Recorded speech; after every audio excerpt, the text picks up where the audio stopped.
চলে এসেছি এই বরবটি আলু বেগুনের তরকারি করতে রান্নাঘরে।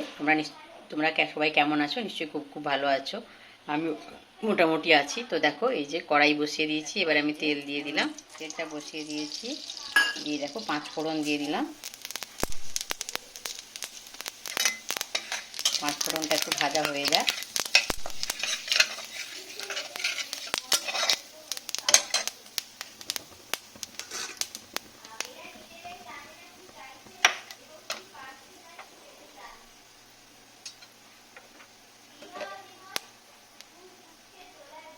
এবারে আমি ভাজা হয়ে গেছে, পেঁয়াজ কুচিটা দিয়ে দিলাম।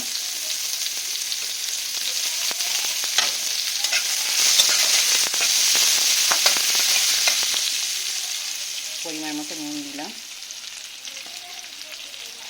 এটাকে এখন একটু ভেজে নেব।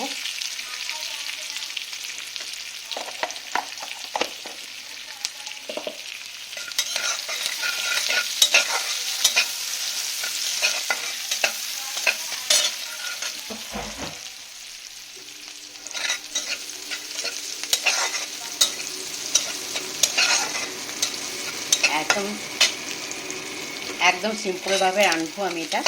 একদম বেশি মশলা টশলা কিছু দেবো না, খেতে খুব ভালো হয়। তো পেঁয়াজটা আমি একটু ভালো করে ভেজে নেবো, লাল লাল করে। এখানে বলে রাখি, পুরনো বন্ধুদের অসংখ্য ধন্যবাদ। যারা আমার সঙ্গে আছো, তোমরা সবসময় আমার সঙ্গে থেকো, আমিও সারা জীবন তোমাদের সঙ্গে আছি। আর নতুন বন্ধুদের বলছি, যারা আমার চ্যানেলটা ভিজিট করতে আসছো, তারা আমার চ্যানেলটাকে সাবস্ক্রাইব করে চেকে দিও। আর বেল আইকনটা অবশ্যই ক্লিক করে দিও, যাতে আমার ভিডিওগুলো দেওয়ার সঙ্গে তার নোটিফিকেশান তোমাদের কাছে চলে যায়। তোমরা আমার সঙ্গে থাকো, আমিও সারা জীবন তোমাদের সঙ্গে আছি। তো এইভাবে রেসিপিটা যদি তোমাদের ভালো লাগে, অবশ্যই তোমরা বানিয়ে খেও। আর বন্ধু বান্ধব আত্মীয় স্বজনের সঙ্গে শেয়ার করো, যাতে তারাও এইভাবে বরবটি আলু বেগুন আর চিংড়ি মাছ দিয়ে তরকারিটা রান্না করে খেতে পারে। তো দেখো আমার পেঁয়াজটা প্রায় লাল লাল করে ভাজা হয়ে গেছে। এবারে আমি যে বরবটি আলু বেগুন কাটলাম ওটার মধ্যে দিয়ে দিলাম।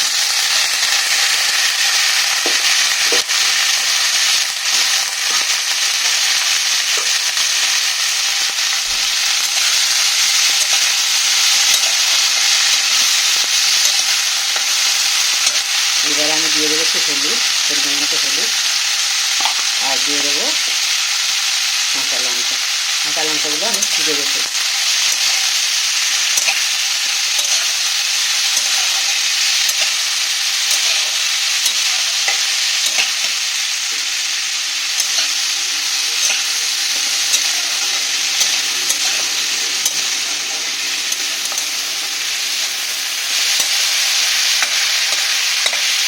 দেখো এবার আমি এটাকে একটু ঢাকা চাপা দিয়ে দেবো।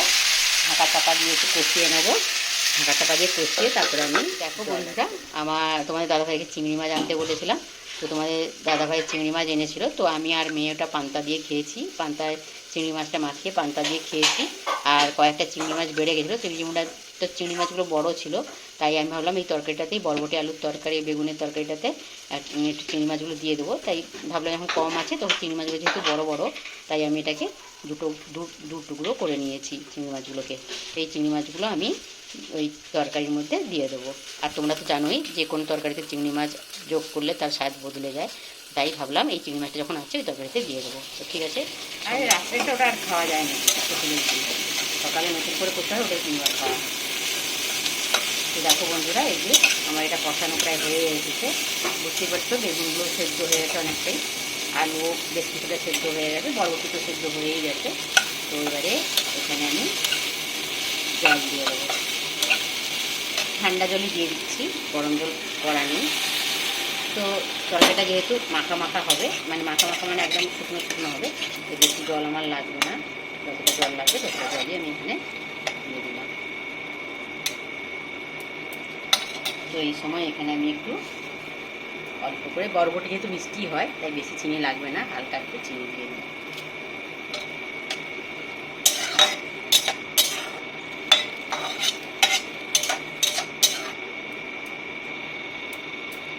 এবার আমি এটা ঢাকা চাপা দিয়ে দেবো সবজিগুলো সেদ্ধ হওয়ার জন্য। তো দেখো বন্ধুরা, এই যে সবজিটার অনেকটা আমার জল শুকিয়ে এসছে। লঙ্কাগুলো আমি একটু খুন্তি দিয়ে করে দিচ্ছি, ম্যাশ করে দিচ্ছি, যাতে কাঁচা লঙ্কার ঝালটা এর মধ্যে চলে যায়। আমি কাঁচা লঙ্কাই দেবো, এতে আর অন্য কোনো লঙ্কা, শুকনো লঙ্কা বা লঙ্কার গুঁড়ো ব্যবহার করব না, বা অন্য কোনো মশলা ব্যবহার করব না। শুধু দেখলে 5 ফোড়ন আর হলুদ, নুন তাই দিয়েছি। তো এই সময় আমি কী করবো, চিংড়ি মাছগুলো এতে দিয়ে দেবো। আর তোমরা নিশ্চয়ই বুঝতে পারছো চিংড়ি মাছগুলো যথেষ্ট বড়োই ছিল, তাই আমি দুটো করে দিচ্ছি, ভাগ করে দিয়েছি। এতে পরিমাণটা একটু বেড়ে যায়, আর একটু বড়ো আছে, কোনো অসুবিধা হবে না। এবারে দেখো আলু টালু আমার সব সেদ্ধ হয়ে গেছে প্রায়, এই যে আর একটু হলেই কিন্তু আমার তরকারিটা হয়ে যাবে। কত কম সময়ে সুন্দর এই তরকারিটার গন্ধটা দুর্দান্ত। বরবটির গন্ধ তেমনি আমার খুবই ভালো লাগে, তোমাদের কাটার ভালো লাগে বলো। বরবটি থেকে একটা যে গন্ধ বেরোয় না, স্মেল, ওটা খুব ভালো লাগে আমার। তারপরে আবার তার সঙ্গে চিংড়ি মাছ করেছে, মানে সেটা মানে দুর্দান্ত জমে যাবে। তো আরেকবার আমি ঢাকা চাপা দিয়ে দেবো, তারপরে আমার তরকারিটা রেডি হয়ে যাবে। দেখো বন্ধুরা, আমার তরকারিটা হয়ে এসছে, আর একটু বাকি। আমি এগুলোকে একটু ম্যাশ করে দেবো, যাতে তরকারিটা একটু ঘন্ট ঘন্ট টাইপের হয়ে যায়।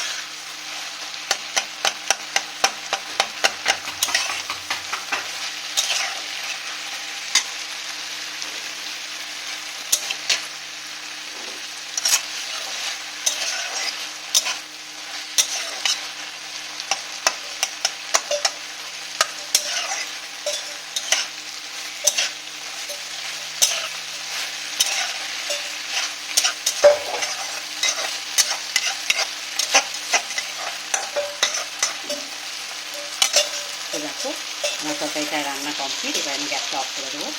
দেখো গ্যাসটা অফ করে দিয়েছি। এইটা আমার ফাইনাল লুক এসছে।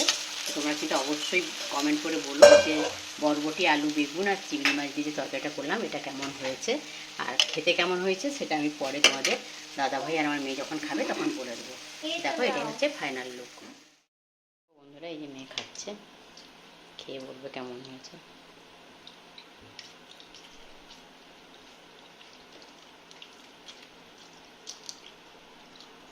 ভালো হয়েছে বন্ধুরা, দেখলে ওই যে বিনস, আলু, বেগুন আর চিংড়ি মাছ দিয়ে রান্নাটা করেছিলাম, মেয়ে খেয়ে বলে দিল ভালো হয়েছে। তো সত্যিকারেরই খুব ভালো হয়, তোমরাও কিন্তু বানিয়ে খেয়ে দেখো। আর ভিডিওটা একদম ছোট্ট, পুরোটাই দেখো, কেউ স্কিপ করে দেখো না। আর বন্ধু বান্ধবদের সঙ্গে শেয়ার করো। সবাই খুব খুব ভালো থেকো, সুস্থ থেকো, সাবধানে থেকো। Good afternoon, by.